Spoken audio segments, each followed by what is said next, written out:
On a chilly morning in early October, a cellist came to class without a head. This was, of course, surprising for her students, upsetting as well. In the sudden and brutal shock of it, very few of them reacted. Some thought it was a cruel joke, though it wasn't exactly a cellist's style of humor to go around opening up her neck and exposing all the grisly details, changeling or not. It wasn't until a young earth pony in the front row, having never seen true gore before in his life, vomited all over his desk that the chaos broke loose. Little creatures running every which way and screaming bloody murder. A body standing all on its own at the front of the room, stumbling this way and that as children scrambled past it and out the door. The commotion quickly reached the office of the head mayor, wordless screaming and dozens of tiny hooves and claws and paws running full tilt through the halls. Her curiosity was, at first, calm and collected. Pranks and scares, especially so close to Nightmare Night, were not entirely unheard of. She sighed to herself, stood, and walked against the flow of sickened, terrified students. She pictured peeled grape eyeballs, spaghetti guts, some troublemaking griffin feigning death with a pile of sausage links.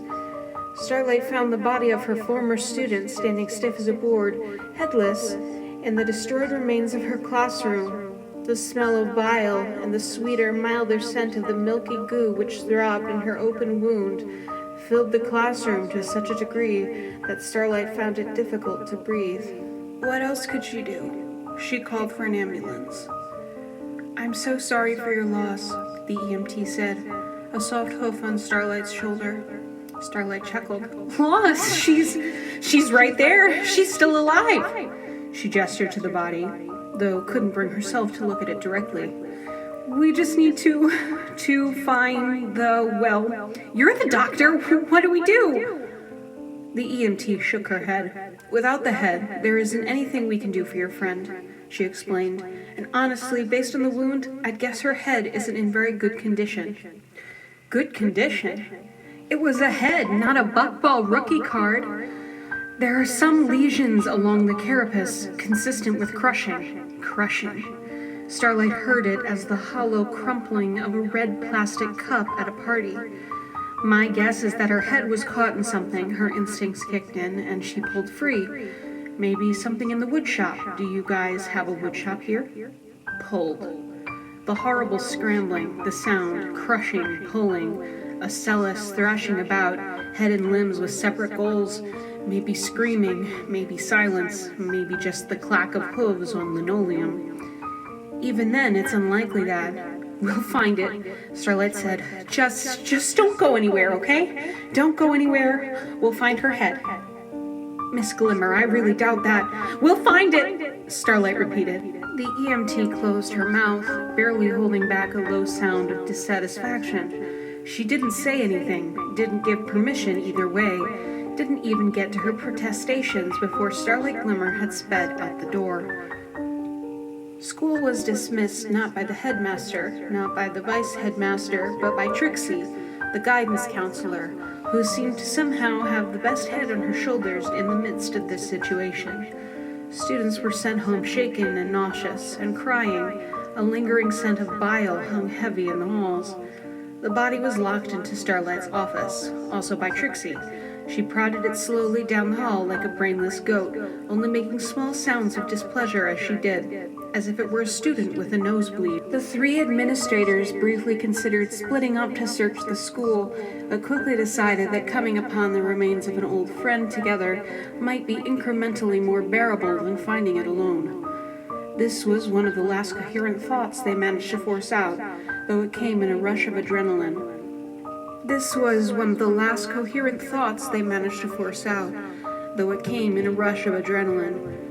What followed was nearly 15 minutes of witless scurrying about the campus. Starlight could taste metal in her mouth. The picture was very nearly in her mind, but not quite. Some block in her mind, a block she was very thankful for, blurted out a fuzzy mess of where the wound would be. Still, she ducked under desks. It could have rolled under there. She tore open lockers in bursts of magic. It could have popped off in there. She flicked on the light in the pool, searching the depths for any sign of a sunken something. Would a changeling head float? Would a changeling head bleed? Starlight, stop! Sunburst flagged the headmaster down the hall. He was out of breath too, his face darkened by the sheer power of his imagination. We're not thinking logically, he said, as if that were some revelation. What rooms could she be? I mean, where could it be? He couldn't quite form the thought in as many words, but the concept was clear. Where could a severed head sit around for a few hours and not be found? The gymnasium was not scheduled to be used until that afternoon, but the administrators could tell from down the hall that the lights were on. Someone had been in there. The room roared with the sound of grinding gears and groaning metal. It echoed terribly through the bare-bone rafters and pinged off every shiny new surface in the place. Starlight plugged her ears with little pellets of magic and pressed forward. All but one of the sets of bleachers were tucked neatly into their little nooks in the wall. The final set jutted out from the wall at an odd angle, though only just. It gnashed its terrible metallic jaws and tried to clamp itself into its home, but it seemed stuck on something sort of soft, but sort of not, something with a little give, but not enough. It wasn't hard to guess what. Ocellus's head was not, as the EMT predicted, in good condition. Pulverized was kind of a tame word for the state of the changeling's face, one eye crushed and oozing a pearly blue liquid down her frozen cheek, the other intact and hanging by a still slick optic nerve. Her horn had been compressed at just the wrong angle and shattered, sending a spider web of cracks across the young mare's face and revealing the mass of beige gelatin-esque matter just beyond. And yet it seemed to pulse with life. "Get it out!" Starlight cried. "Get it out! Hurry!" Trixie and Sunburst stood frozen, eyes glazed over in shock, mouths gaping like fish. Starlight didn't wait. She shoved past her friends and punched the bleacher controls on the wall with all her might. After a moment of confusion, the machinery began to unfurl itself from the wall. The remains of the head slipped a few inches downward, then halted again in a new position on the lower crossbeam. Something slithered out of the open neck wound and connected wetly with the floor. Then the entire head tipped forward and hit the ground like a rotten cantaloupe. A piece of her shiny blue exoskeleton skittered across the floor and landed at Starlight's hooves. Starlight vomited. Ocellus's head was not. "I don't understand," Starlight whispered. "That isn't her. That's a body." Elytra sighed. She didn't look in the direction where Starlight gestured, instead choosing to keep her eyes focused on a small point between her swinging hooves. "The point isn't to understand, the point is to respect, and I am," Starlight corrected. "I won't keep her parents from collecting her remains. I just want to know why." "Ah!" Elytra raised a didactic hoof. Starlight halted where she was and held back a growl as she shrank into her seat. "In changeling culture, a culture I should remind you of which I am a member, the changeling isn't dead until all of the changeling is dead," Elytra explained. "You're right, the Ocellus you knew and taught is gone, but a part of her carries through the nerve agglomerations along her spine and limbs. Why do you think she came to class this morning?" Starlight glanced at the body on the other side of the room. It didn't look one bit like a she, it looked like a thing. Its wound had been covered with a thick black cloth. The bleeding had stopped completely in just 20 minutes, not even long enough to show through the makeshift bandage, and so the whole to-do looked like a very odd turban. A length of rope connected the body's leg to the leg of Starlight's heavy bookcase, and the body was given approximately 2 feet of lead to meander about the room as it so desired. Peace in spending time with the thing. All it did was blunder about, bumping into things and hunting for a drink of water. That was what it would die of, apparently. The EMT had told Starlight this before she departed. The wound would clot, the pores in her skin would breathe, and the little bundles of nerve would harvest wisps of love, but ultimately the body couldn't live without water. Ocellus would die of thirst. No, that was silly. Ocellus had died when her head was crushed in the bleachers. The body would die of thirst, and it wouldn't die. It wasn't even alive. It would just stop, like a flashlight with a dead battery. "There's some amount of insect left over," Elytra went on, having noticed a glazed look in Starlight's eyes. It isn't the same, you're right, it's more of an echo, an aftershock. Little bits of the oldling are called out in an effort to survive. Starlight's brows furrowed. That's cruel! Elytra sat back, expertly emotionless.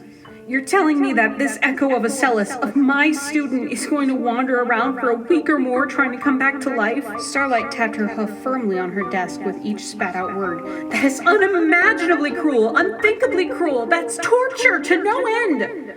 Elytra sat back for a long, quiet moment. She did her best not to grind her teeth, though Starlight could see her jaw pump with the desire. That, Headmare Starlight, is my culture. Stingingly enunciated. Starlight hesitated a moment, mouth hanging open, poised for a retort. She pressed her lips back together, a tight, thin line. You are a representation of cultural respect in a newly integrated world, Elytra reminded her sternly. Not only that, you yourself are a result of nigh limitless forgiveness and generosity.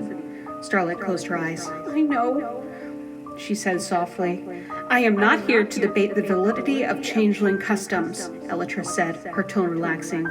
I am here to explain why Acelis's family should want to retrieve her and take her home. Starlight glanced up at the body just once, just to see if it was still there. What I will say is that this custom is a holdover from the still fresh days of Chrysalis's dictatorship, Elytra said. Her wings hummed as she did so. It was a time when death was abundant. Politically motivated beheadings were not all that uncommon. Time was a valued commodity, Headmare. A guillotine, so much faster than what Acelis has been through. A whoosh, and you're through. Unless heads went on living too. Perhaps crushing was the more merciful, after all. I remember those days. Starlight looked up at Elytra. Her green eyes twitched ever so slightly over Starlight's face, but were otherwise shiny and blank. I am thankful for the part you played in ending those days, Elytra said, but I think you'd do well to understand more richly the genuine effect you had on the changelings. She stood. Her chair squealed against the hardwood, sharp and loud. The vibrations must have reached the body, for it did a funny sort of dance, either to get away from it or to feel it in greater detail. It was hard to tell. Starlight tried not to look. Preparations are being made to move Acelis back home before she passes, Elytra said. Until then, she's in your stead. The words hardly registered. Starlight watched mutely as Elytra nodded, turned, and made it halfway to the door. Wait, what? Elytra paused. It will take her family a day or so to make arrangements, she explained. Until then, you will need to watch over her. Make sure she stays in this room, and please keep her away from the students. But I...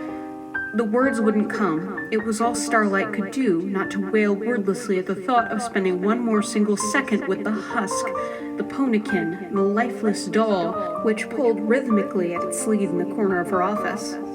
The stump that was her head turned down to look at its bound leg, trying to see it with eyes it no longer had. It tugged again. Tug. Tug.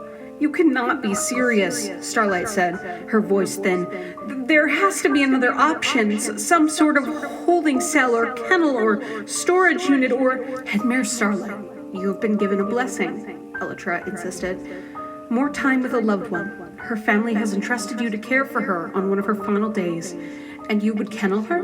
Like a dog? The body turned itself in a clumsy circle. Its neck twisted this way and that. It may have been wondering why it couldn't see the way it had just that morning. Think of this as an opportunity, Elytra said. This is your chance to say goodbye. Not many have that luxury. Don't take it for granted. Depending on the location, many parts of the changeling might continue to respond to stimuli following the severance from the body. 4 legs removed above the knee joint may still kick and writhe for 1 to 2 days, as do hind legs removed above the hock joint. Wings with enough attached nerve particles may continue to hum or buzz periodically over several hours. Changeling heads are still capable of opening their mouths for as much as 4 to 6 hours following severance, and may blink or move their eyes for a day or more. In extremely rare cases, a changeling head is capable of producing magical bursts for a few minutes after severance. It is assumed that genuine brain function is greatly limited due to oxygen starvation, though data on this context is limited. The concept is, in changeling culture, summarized as persistence. While there is a general agreement that limbs separated from the changeling's head or body are no longer considered part of the continuous whole, they are mourned in special ceremonies until they no longer persist. Prosthetics are generally not considered an option following the loss of a limb, as the lost nerve agglomerations controlling both motion and morphing have not yet been replicated in a laboratory setting. Starlight's reading was interrupted as the body once again bumped against her desk. It reacted numbly, a stiff stumble backward, a little twist of the neck as it tried to get a look at what it had plowed into. It felt cruel to tie it up any more than it already had been, Starlight thought. It had less space to wander than a guinea pig, as it was. To restrict it any further. It bumped into the desk again, this time forcefully enough that it squealed across the hardwood floor towards Starlight. "Hey!" Starlight snatched her book off the table and cradled it close to her chest, as if the body were somehow capable of ruining it. The body only stood there. If it had eyes, it might have stared at her. If it had a head, it might have cocked it to one side. If it had a brain, it might have thought, but it had none of those things. It was hardly more than a children's toy, the sort that knew a command or two and performed them reliably, but would always break down if you looked at them wrong. No input, no motion. Waiting patiently for something to respond to. Starlight lifted the book in her magic very slowly, then lifted it towards the body and gently pushed it into its chest. It didn't seem to notice or care, merely leaned gently into the action and slid across the hardwood floor on shiny hooves. After a moment, the reaction kicked on, and it stumbled and fell over its own hooves until it finally changed direction and walked away. Starlight breathed a soft sigh of relief and looked back down at her desk. A half-finished incident report stared back up at her, as did a partly written letter of condolence, and as she set the book back down on the desk, a mostly read chapter of a book on changeling customs and biology. The incident report was a problem in a lot of ways. No one had been there. No one could say for sure what had happened, or how likely it was to happen again.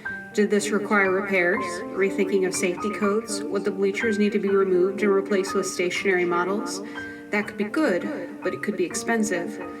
The letter to the students was just as hard to write. Starlight desperately wanted to call on Electra to handle the first draft, just to get the changeling stuff out of the way, but felt that she had already exhausted that resource through and through. And the book. Persistence. Starlight looked back up at the body as it plodded helplessly, endlessly into the solid oak door. Persistence was probably the only honest word with any amount of dignity that could describe it. Starlight looked away, back down at her paper. She drew the half-finished incident report closer, scanning over the few sentences she'd managed to throw together in her haze. Faculty member experienced total decapitation after getting her head caught in the mechanized bleachers. Faculty member was pronounced dead by emergency medical personnel. Cause of accident unknown. Cause unknown. That was the part that stuck in her craw. It was the part that was going to stick with a lot of ponies' craws. Accidents with unknown causes never went over well, particularly those that happen around children, she assumed, of course. Starlight had never really dealt with an accident like this before. She'd had sick students, fainting spells and menstrual cramps and lice. She'd even had hurt students, home ec cuts and burns, phys ed scrapes and bruises. One student had broken a bone falling off the top of a locker he'd been dared to climb. And all of that was terrible, but it wasn't this. It wasn't paperwork. It wasn't unknown causes. It wasn't death either. There came a soft knock at the door, jamming any evidence of incidents or condolences in any drawer she could find. "Coming!" she called through the heavy door. "Stay right there. Just one moment. It's Trixie." Trixie. Thanks, Celestia.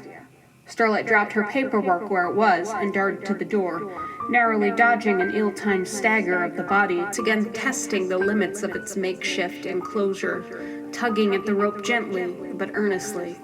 She pulled the door open, and there stood Trixie. Surprisingly enough, she didn't look half bad, perhaps a bit tired. "What is it?" Starlight asked, out of breath from her mad scramble. I was just wondering how you're doing on the letter," Trixie mumbled. The students are pretty freaked out, especially the ones who were in the room. They want to know what's going on. I've been getting tons of calls and... She trailed off. Her voice was softer than usual. There was a twinge of something a little more genuine than usual. Not quite sadness. Concern, maybe. Starlight closed her eyes and rubbed her temple with one hoof. I know. She thought of the steadily growing mountain of drafts, crumpled up and jammed in the wastebasket. Well, you can't blame them, right? Trixie went on. It's kind of scary for the kids. Sunburst told me about the stuff, Trixie said carefully. Like the changeling stuff. Do you want me to keep an eye on her for a while so you can focus?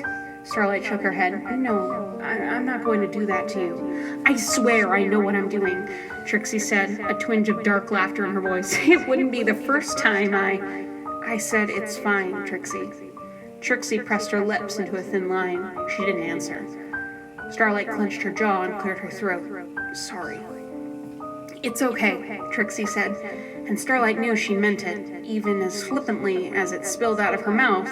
She chewed her cheek and glanced down at the floor. Would you like some company? Trixie, Starlight said, that's very thoughtful of you, but this is how to describe it. As if answering the question for her, the body thudded against the back of the open door. Starlight went stiff as one of its hooves brushed up against hers. Feather light, still warm with life, still pumping blood. Yeah, Trixie cleared her throat softly. I know. It's hard. The words were heavy, sopping wet with something that Starlight couldn't quite identify, weighing down the clothesline of her thoughts. She shook it off. I hate to even bring it up, but shouldn't you be reaching out to her friends? Trixie asked, her voice twisting into a wince like Smolder and Yona and... Yes, Starlight breathed out sharply. Yes, I've asked Sunburst to handle it. Okay, fine, so you're letting ponies help you, Trixie observed. So I'm helping too. Step aside. Trixie took a small step forward, and Starlight unconsciously gave her the space to enter the room. She circled the door and stood beside the body. It was standing still again, still facing the door, doing that long calculation in its head to figure out where it was going and what it was doing. It turned around and walked the other direction. It moved like a marionette, an odd weightlessness in its motions as it skated over the floor, perfectly mechanical. Starlight figured that was probably because it was carrying a little bit less weight than usual. It was miscalculations then, an overestimation of even the simplest things that led it to jerk and jolt like a puppet on strings. Trixie swallowed firmly. It's weird. I know it's weird, Trixie. Starlight snapped back as she closed the door. She then lowered her voice to a harsh whisper. I don't like it any more than you do, but there's really no getting out of it. Trixie looked over at her friend, doe-eyed and thoughtless. Oh, not this, Trixie said, gesturing to the body. Well, yeah, that, but what I mean is, well, what even happened? What had happened? Gears ground, electric humming, mechanical thrumming, slow crushing. Starlight shook her head. I don't know. I'm sure we'll find out eventually, but it'll have to wait until we get some investigator out here or something, she grumbled. I'm not looking forward to that paperwork nightmare either. Trixie grimaced. Probably shouldn't have screwed around with the crime scene, huh? Trixie! Sorry. Trixie looked down at the floor. It's just weird. I feel like I can't picture it. Open wound, pulsing white matter, rotten cantaloupe. Starlight winced. Why would you want to? She turned away from Trixie and back to her desk, leaning on the firm edge for support. I've seen enough for a lifetime. Not like that, Trixie said. Like, how did she get her head caught like that? She choked on the word, just a tiny bit, a little tightening of the throat as she struggled it out, poorly disguised. Caught, pulled, crushed like an empty can. Starlight blinked. Hard. I don't know, she said. Trixie waited for her to elaborate. The body remembered it was thirsty and started to once again rove around the room. Hollow sounds in the hardwood. With her back turned, Starlight could almost imagine it was something alive. But it didn't sound like that. Not really. It sounded mechanical, not like the bleachers, but like a wind-up toy. False, a mimic of a mimic. Me neither, Trixie said. Then that's kind of weird. It was. Starlight chewed on her lip and tried to recall how the gym looked without all the viscera. all the pieces of the cantaloupe shell and the rotten goop inside spilling everywhere, all lumpy and slick, and the little chunks of her breakfast dripping down her chin, and... She breathed. She turned to face her friend. "What are you suggesting, Trixie?" Starlight grumbled. "That we have faulty equipment? I'm wildly aware." Trixie shrugged. "Maybe," she said, "or maybe something else happened?" Starlight's eye twitched. "Like what?" Trixie opened her mouth but said nothing. Starlight could practically see the little gears of her mind whirring, searching for the right thing to say. Nothing came to her. "Look, I have a lot of emotionally draining paperwork to get through," Starlight said, circling her desk. "Can we save the conspiracies for another day? If you want to help with the paperwork, great." Starlight sat down hard in her chair, shuffled the papers around, and pulled out the incident report. "Finish this one for me. Probably better that the pony who wasn't in complete shock read it up anyway." Up the paper in her magic. "Sure thing." Starlight made a low sound of acknowledgement. The body turned and walked its path once more, like a tiger pacing its cage in the zoo. Trixie pulled over a chair and sat down on the other side of Starlight's broad headmaster's desk. She then glanced back at the body, examined its length of rope, and slid her chair towards the far edge of the desk, just out of its reach. She worked quickly and quietly, scribbling in her youthful style, treating the printed lines more as suggestions than the law. Starlight figured it wouldn't matter much either way. At least it would be done. She returned to the letter. "It is with deep regret that we inform you of the passing of Ocellus, Professor of Biology at the Twilight Sparkle School of Friendship. Professor Ocellus attended the School of Friendship as an adolescent and completed her education as a member of our first ever graduating class. Since her first day as a student, Ocellus was..." "Starlight?"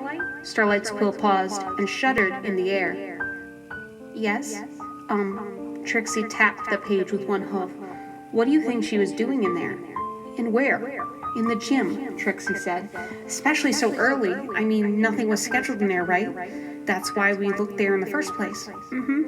Starlight tried to refocus on the letter. "Just put down that we don't know, Trixie. It's the truth." But Trixie paused, laid the paper out on the desk, and looked at Starlight. "I loved Ocellus as much as the next pony, but she wasn't exactly an athlete." "Loved. Wasn't." The body stumbled over a wrinkle in the area rug. "What would she have been doing in the gym?" Starlight sighed heavily. "Maybe she forgot something, lost something." "What?" Trixie pressed. "When? At all those sporting events she loves?"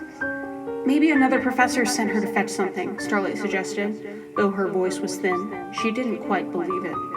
"Why?" Trixie asked. "Who do we know that would send one of our veteran staff members on a gopher mission?" "Trixie, you know it doesn't make sense," Trixie said. Starlight set her jaw. I know, do you think this might have been not an accident?" Trixie murmured. The words hardly registered. "No," Starlight stammered. "No, of course not. What are you talking about?" Trixie looked down at the floor. "Nothing, not an accident," Starlight breathed. "What else could it be? You think someone made this happen on purpose?" Trixie faltered. "I don't know. I just thought we could at least consider..." "Consider what?" Trixie swallowed hard. The word was there, practically on the tip of her tongue, but would not fall further forward. And something changed. It was a fuzzy feeling. Not at all direct or attention-getting as it should have been, just a sneaking suspicion that something was different. Trixie's brow furrowed. Starlight cocked her head to one side, silently wondering where the feeling had come from. The body had stopped, completely enough that Starlight and Trixie both sensed it, and a natural, mid-strike freeze that seemed almost magical in nature, poised like a doll, reaching into a step forward that it would not take. The rope still dangled, still swinging gently in the memory of motion, which only served to make the body's stiffness feel all the more surreal. Trixie turned, slowly as she could bear, and looked over the back of her chair. Starlight peered carefully around her and watched for the worst to happen. Maybe bodies didn't last as long as a week. Maybe it was bleeding out under that dark cloth. Maybe it was suffocating in it. The cloth, the blood, or both. A slow-motion waterboarding that it could not understand or try to stop. Maybe it was dying. Trixie's forehooves came to rest quietly on the back of the chair. She, too, went almost entirely still, watching for the smallest change. Starlight wanted to look away, to duck behind her friend, and hide from the alien thing in her office, but found she couldn't. The body was still. The rope came to a rest. In the quiet, the distant drone of the building's heat rose to fill their ears, and it seemed that the entire world had stopped, with the body, in awe of it, in fear of it. Then it pulsed, soundlessly, totally, a full-body throb, an enormous, all-encompassing twitch. A clenching of every muscle that caused her entire structure to contort, but only for a moment. Blink and you miss it. Trixie made a tiny squealing sound and went stiff. Starlight nearly leapt out of her skin. The rope swung, but the body was still again. Did it just? Starlight pointed limply at the body. Did you see? Trixie shook her head. That was disgusting! She put her hoof to her mouth. Starlight, what the hey was that? Starlight didn't know. She could only sit there, mouth gaping, shaking her head. It couldn't have. But it did, again, as if it were collapsing in on itself, as if something were sucking it into an infinitely dense speck from the inside out. Sudden, certain, impossibly fast, and color, too. Such a small thing against the rest of it that was more of an afterthought, a full-body change of color, from the familiar baby blue to a loud, mustardy yellow, and back, in an instant, in a blink.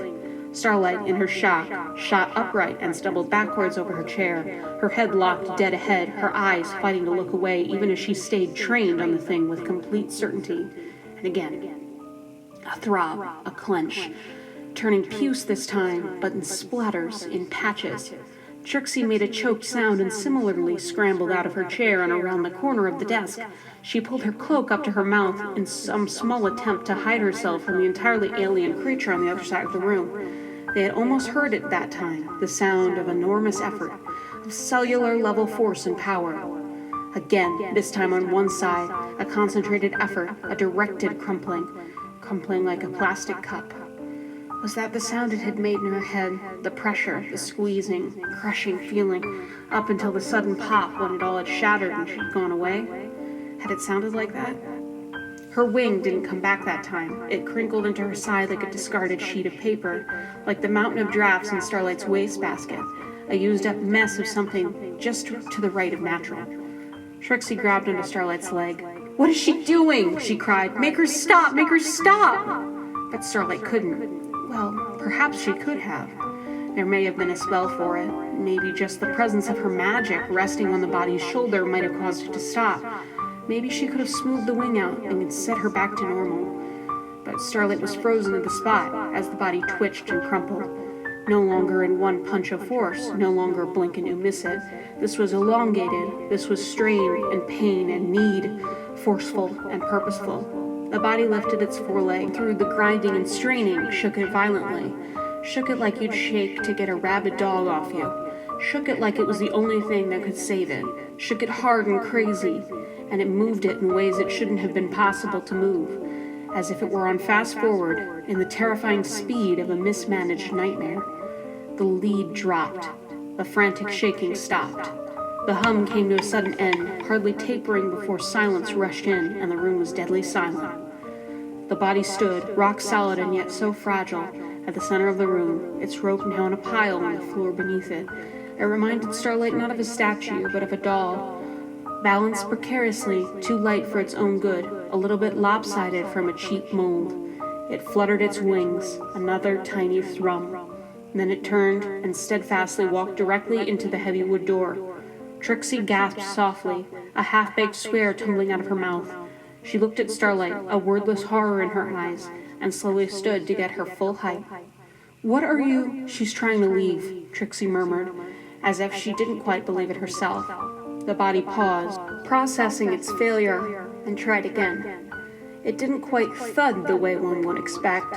Rather, the body bounced off the surface of the door with a sound that was almost hollow, too light to be right, too all-encompassing in the silence to be wrong. Starlight's mouth hung open. She watched as the body tried a third time and contorted its neck muscles into what may have been a curious tilt of its missing head. The black cloth twisted, like weak baby birds trying to poke through the weave. It was a good bit like that, actually, fledglings needing food, the body needing water. Trixie stumbled forward, then gasped again, as if the body might have noticed her, but it didn't. It tried again.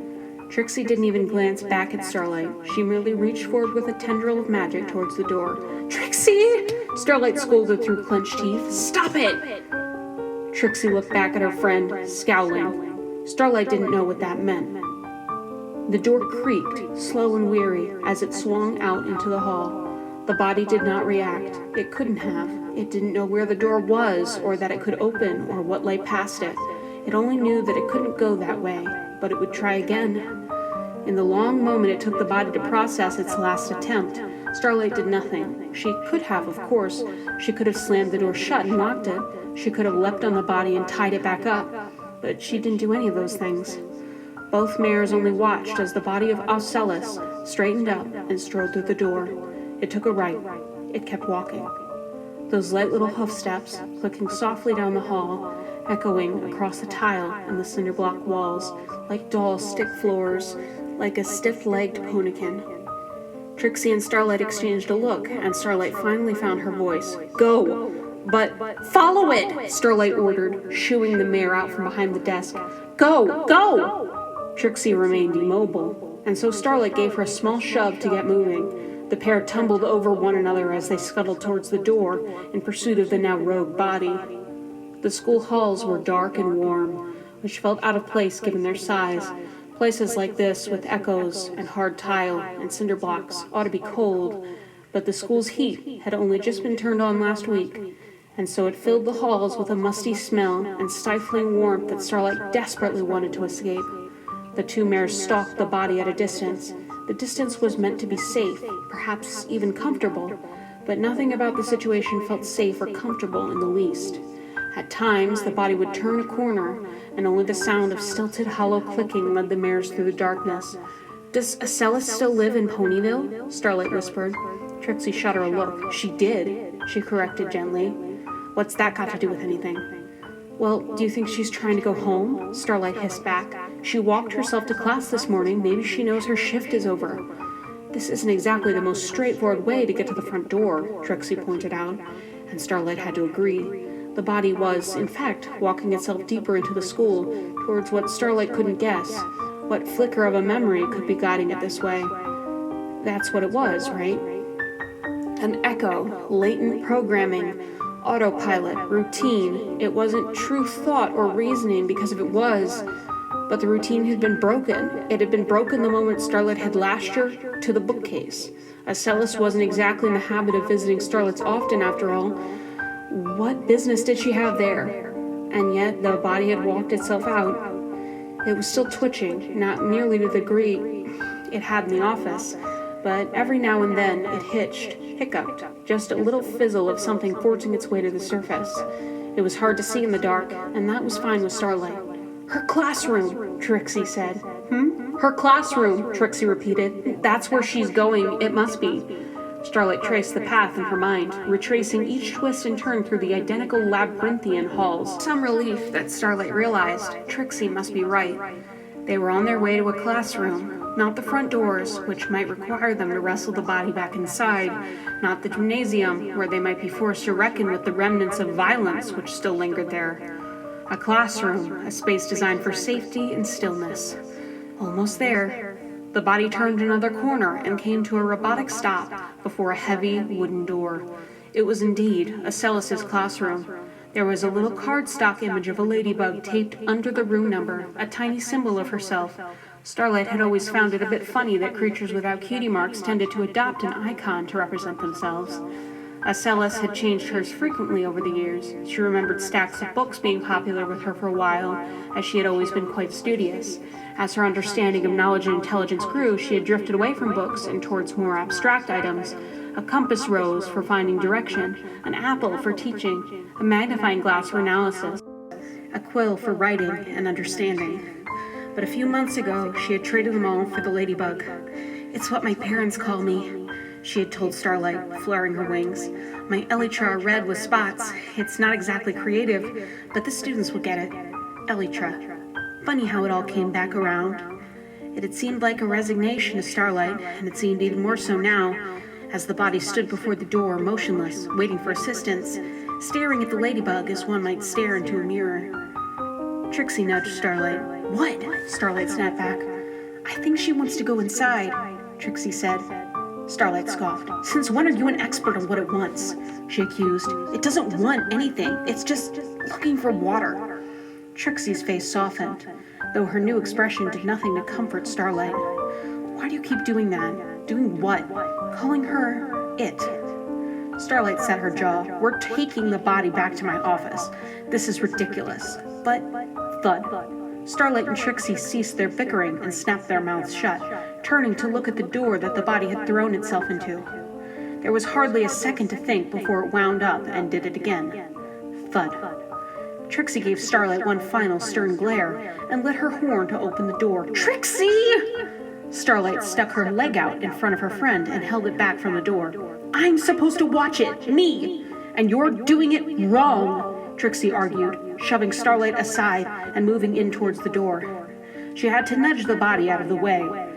Just a little hip check, but the first true touch since it had been found.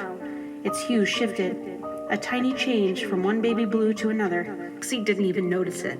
She only stood there, her body behind the body, her head where it should have been, and the two became one as the classroom door opened. It moaned, and the moan shook the floor, and the body knew to walk forward as its path had been clear.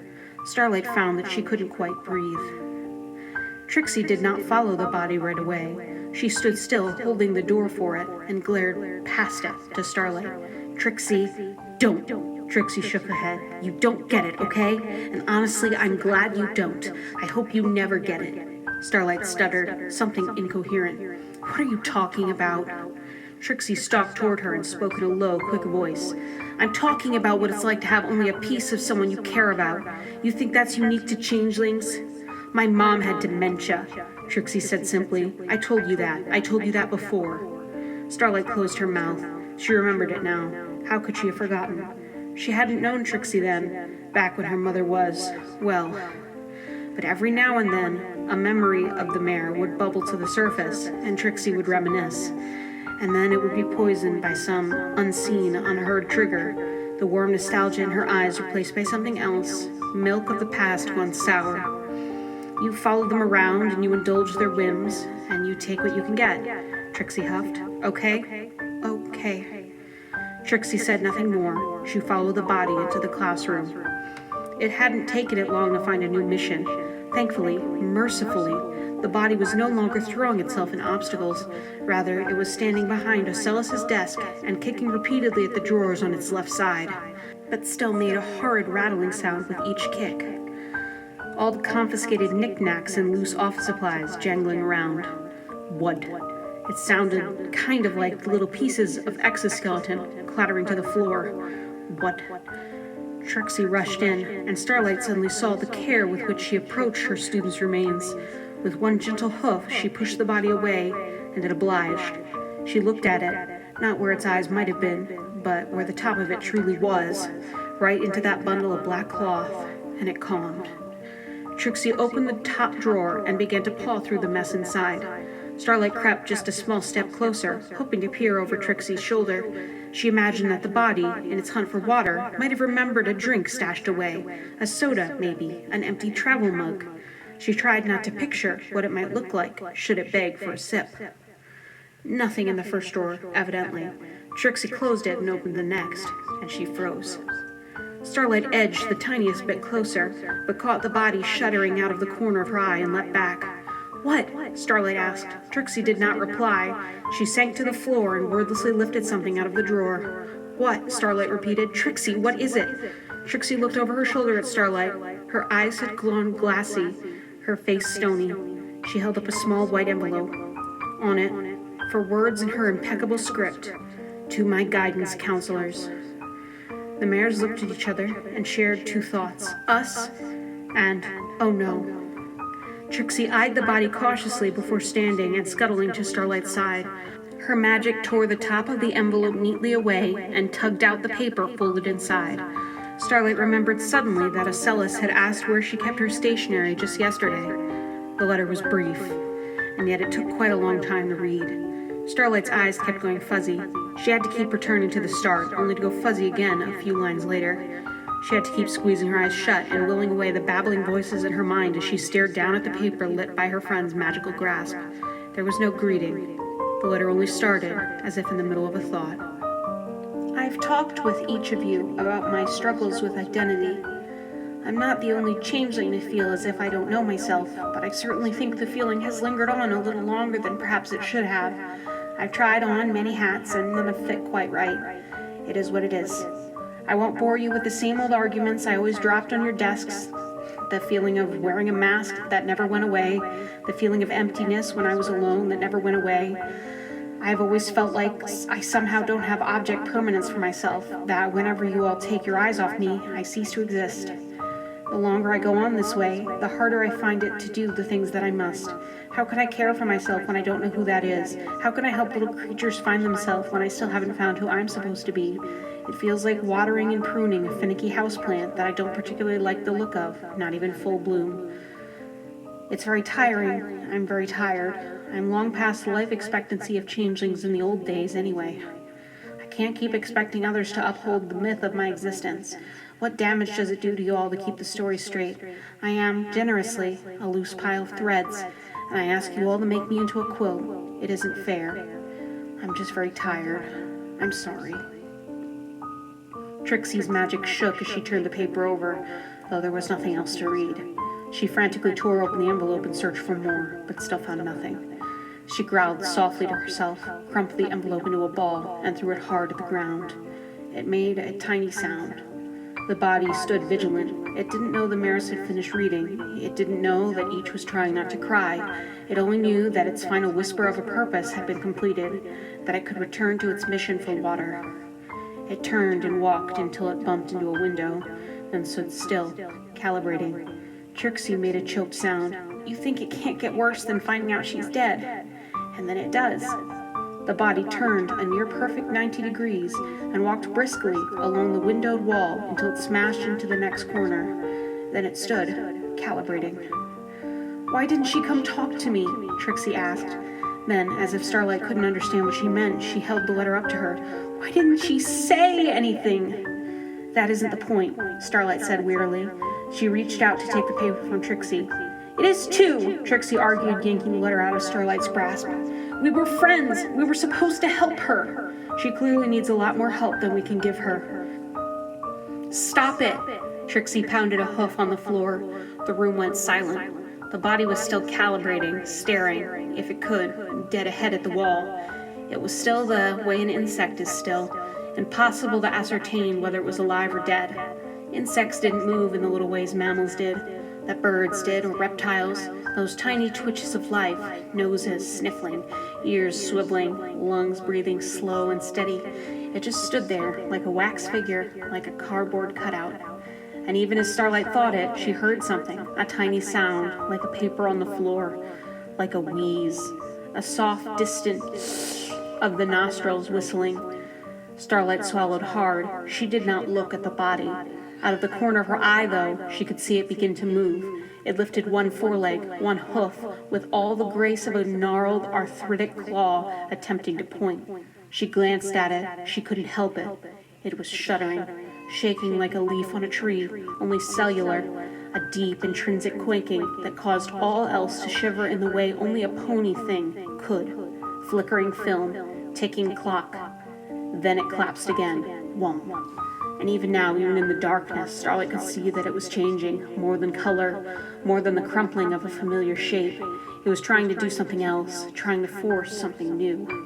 Whomp. You have to make her stop, Trixie ordered through clenched teeth. Trixie, she's hurting herself, Trixie said pointedly. Can't you see that? She's hurting. It shivered, it quaked, it crumpled. Through all of it, the body language of something in deep and serious pain. A sort of hesitancy, a fear that the pain would come again, like a whimpering, cowering dog awaiting the next kick, all facing into the wall, as if it mattered. Then again, the long, ardent hiss of air through cracked, dry lips. Starlight did not look at Trixie. She merely strode past her, across the room, and came to stand behind the body. It did not react. It trembled, it crumpled. It seemed hardly of this reality. Funny, considering Ocellus's reason for putting her head in the machinery in the first place. Darkly funny. Not funny at all. Starlight tried to steady herself. but found that undue focus on her breath only made it come out harsher in bursts of warm air. She gripped the black cloth. She breathed. She tore it off. The thing underneath burbled up at her, a mass of red and white, all of it slicker than it had any right to be following its confinement in the cloth. The holes at the center, which Starlight thought she'd been able to recognize, were not as clear-cut as they'd been in all the biology books she had so painstakingly reviewed for purchase earlier that semester. They pressed into one another, each severed in slightly different places, stronger in some ways than the muscle surrounding them, weaker than others. In reality, it was a mess, a tangle of things torn and twisted, stretched and mutilated, and it was moving. The holes flexed, and a thin film of some brand of viscera, which Starlight did not care to identify, bloomed and popped over them like bubbles. You never think of speech starting in the throat until you see the throat try to speak without a mouth. The motions were as alien as everything else. Pulsing, grabbing, flexing, choking, certainly choking. Choking on itself and on the viscera which it pulled into itself and on the air which was probably too warm or too cold or too dry for a place that had never not been wet. Yet the sound did not come from the throat. The body cringed, pushed, bore down on some force that was invisible to Starlight, and the throat flexed, and air whistled through it, and it said, but no, not the throat, the chest. Something protruded there, some small shape, some mass, some growth. Before Starlight could think about what she might see, she let a tiny wisp of light curl from the tip of her horn and drift down, down, down. There, on its chest, was a snout, a small one, a malformed one, half thought, half finished, but a mouth, nonetheless. And Starlight remembered that, every now and again, a changeling might sprout a second head, when the occasion called for it, when absolutely necessary, as it was rather tiring. Its lips pulled apart, tugged unnaturally by their corners into a snarl, a grimace. It said, with air forced through the throat, in entirely new direction, tunneling through the muscle and fat and whatever else was on the inside that Starlight should never have seen, popping its lips powerfully as it spat out a plosive. It didn't sound like Ocellus. It sounded like wind through an old rotting oak tree. It sounded like the last gasp of a fish as it drowned in sea air and the sand, too wet and too dry at the same time, only speech in the strictest of definitions, not in those which implied life. Yep, it said, yep. It looked up at Starlight, and she saw all of its tricks, the way it trembled and crumpled and warped and threatened to fade away, the wall of red and white sinew where its teeth should have been, a hole at the center which may as well have been gouged out with a kitchen knife, no tongue, no expression, half measures. And yet, in that moment, Starlight saw Ocellus. Perhaps it was the height. The pseudo-mouth fought to exist in a height similar to Ocellus's height when she was a new student. Starlight recognized the angle at which she had to look down at her. Or maybe it was the darkness in the room that let her almost believe it was real. Or maybe it was the way the carapace shifted, twisted, opened up. With a wet sound of tearing, the exoskeleton above the pseudo-mouth pulled itself apart, and a milky, marbled eye blinked open and looked right up at her. Just one. Not quite round, not quite right. An illusion, partly magic, partly physical, trying to convince her and almost doing it. Its lips flexed strangely, and its eye looked up, and it said, "Help me," whispered in her voice, pitch perfect. Then came a grimace, and the face folded in on itself, sucked itself back inside, and the echoes came again. Water. It wanted water. She wanted water. Ocellus wanted water. "Let's take her back," Trixie said, "to the office." Had she not heard? The body walked forward into the wall, and a wet sound accompanied its usual doll-like bounce off the cinder block. It stood still, calibrating, persisting, more so than Starlight had known. Depending on the location, many parts of the changeling might continue to respond to stimuli following severance from the body. "Starlight?"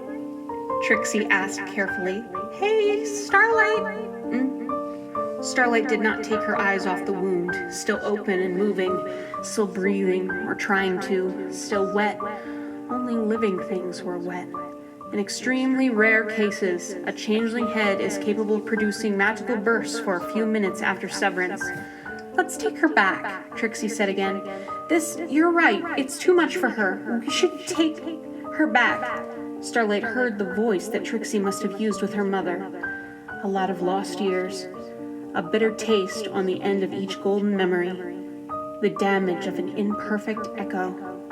It is assumed that genuine brain function is greatly limited due to oxygen starvation, though data in this context is limited. Okay, Starlight said. Sure, good idea. She stared down into the pulpy mass of red and white, all wet and throbbing, and pulled the black cloth back over it. This time, not quite so tight. Together, they walked back to the office. The body walked between the mares. They silently corralled it back through the dark halls. The cacophony of 3 different gates bloomed in the silence, doubled up in echoes, and came crashing down back on Starlight. Her pulse rang in her ears. She felt very warm in the face, tight and filled with blood, as if she'd been hanging upside down and suddenly righted herself, like a balloon fit to burst with hot broth, boiling. The body walked. It seemed it had finished its communication and knew it. It simply walked. I'm going home, Trixie said softly. She had been quiet for an hour or so now, just scratching away at the paperwork. Starlight wasn't sure if she'd decided to keep it vague or be as honest and open as the letter allowed her to be. Being honest, she didn't care either way. All right, Starlight said. She kept working, another line, scratch it out. Trixie paused for a moment, then stood, gathered her things. She did so quickly, as if she were in a rush to leave. That was honestly fine with Starlight. With all of her things in a pile, she hopped softly. She made no move to leave. Starlight waited patiently, but Trixie only stood over her. You okay? Starlight asked. Trixie blinked. She didn't answer. Are you staying here? She asked. For a while, Starlight replied. I need to finish this. Okay. Trixie glanced down at the body, then back at Starlight. Don't stay here too long. Starlight frowned. Why? I just mean, Trixie stopped herself short and sucked in a deep breath. Take care of yourself, okay? Starlight looked at her. She was ragged. Her eyes were glassy and red from holding back unproductive tears. The bags under them tugged at her face. She seemed, in all ways, worn down. Starlight thought that it was probably more than just today's events contributing to her weariness, but decided not to mention it. Starlight nodded. Okay. Trixie nodded back, just once, sharp. Okay. And she left. And once again, Starlight was alone with the body. It didn't know it, well, perhaps on some level, in some echo of a thought, it did. Some memory it didn't know it had of Starlight's hoofsteps, the particular nuance in the taste of Starlight's love. Whatever it knew, it didn't show it. It just stood there, staring dead ahead. It had changed. It was starting to feel less like the body. The phrase, which had gained some conspicuous capital letters in Starlight's mind, felt off, wrong, twisted. She couldn't have said it out loud if she tried. She figured her tongue wouldn't let her. But Starlight couldn't say it truly felt like her. It was more than the body, but less than Ocellus. And perhaps it was the realization that festered in Starlight's chest, that you could be less than alive but more than dead, that all the things which would make life wonderful, taste and sight and smell and love and thought, real thought, could fade, replaced by a pale imitation of life, a colorless void, not even black, simply nothing. It was not comforting, not in the least, and that tiny voice, that childlike help me, which had squeaked out of her, was there time in the space between life and death? Did she know how long she'd been there? Did it feel like a day, or a year, or longer? Could she see the light at the end of the tunnel?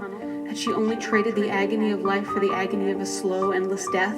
Was release coming, or was this all there was? It is hard to say when exactly the idea formed in Starlight's mind. It was sometime after Trixie left, and sometime before the sun came up.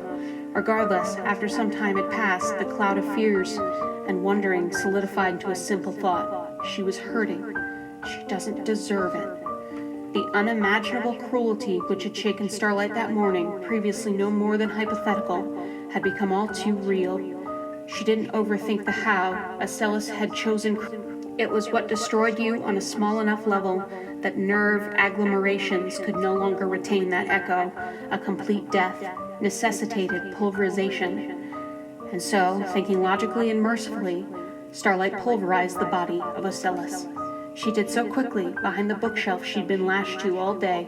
It took a little preparation and an explosive burst of magic, but Ocellus was crushed like a bug between the bookshelf and the wall. When Starlight pulled the bookshelf away, Ocellus was a headless smear on the gray paint. The outline of her body was still easily discernible, gruesome as it was. Her beige and red innards had first escaped from her open neck wound, creating a funnel-shaped splatter on the wall. Then, when the pressure had become too great, the neck had split down the front, and a smaller explosion dripped forward. The ripped seam continued down her stomach and contributed to the smashing flat of her whole self, allowing the exoskeleton to collapse completely, though it peeled away slightly with the removal of the bookshelf. Her wings remained, almost exactly as they were, almost perfect. Starlight sighed in relief and allowed her horn to go out. One can only imagine this was because the smell hadn't quite reached her. The relief was almost long enough to feel good. Then her foreleg twitched. Just a little thing, maybe not even a thought. An electrical impulse, something running haywire, short-circuiting, some trick of the light, or exhaustion, or... Forelegs removed above the knee joint may still kick and writhe for 1 to 2 days. Starlight smashed the body again. There now, there, that should do it. She pulled the bookshelf away once more to find that frighteningly little had changed. A dark halo had appeared around her on the paint, but the exoskeleton had hardly changed, meaning the insides had hardly changed, meaning the hind leg kicked. Definitely. As do hind legs removed above the hock joint. Starlight smashed her again. This time, after pulling the bookshelf away and seeing no changes, Starlight wasted no time in grabbing the hind leg and tearing it off. It came away so easily, hardly a pop or a crunch or any effort at all, only tearing muscle. Shockingly easy. She pulled it off and dropped it to the floor, and used the desk to grind it there like a spider under her hoof, twisting and pressing and smearing, separating all the little pieces. And she was hardly finished before the wings buzzed. Wings with enough attached nerve particles may continue to hum or buzz periodically over several hours. But it wasn't nerve particles, it was her. It was her, and she was stuck, and she needed help. She begged for it, and Starlight tore off the wing. And Starlight ground the wing and its attached nerves and muscles and pink beige everything into the periwinkle carpet until only brown stains remained, brown stains and perfect little flecks of stained glass. She worked methodically. She did not cry. She did not stop. She did not gag at the smells or the sights. Starlight Glimmer, head mare, took the body of her former student apart and ground it into stains on her carpet. It took her hours. The sun was rising. She was just beginning to wonder if she might need to light the stains on fire to truly, finally, completely destroy each and every atom of Ocellus, to at last free her of the damnation she had trapped herself in, when someone knocked on the door.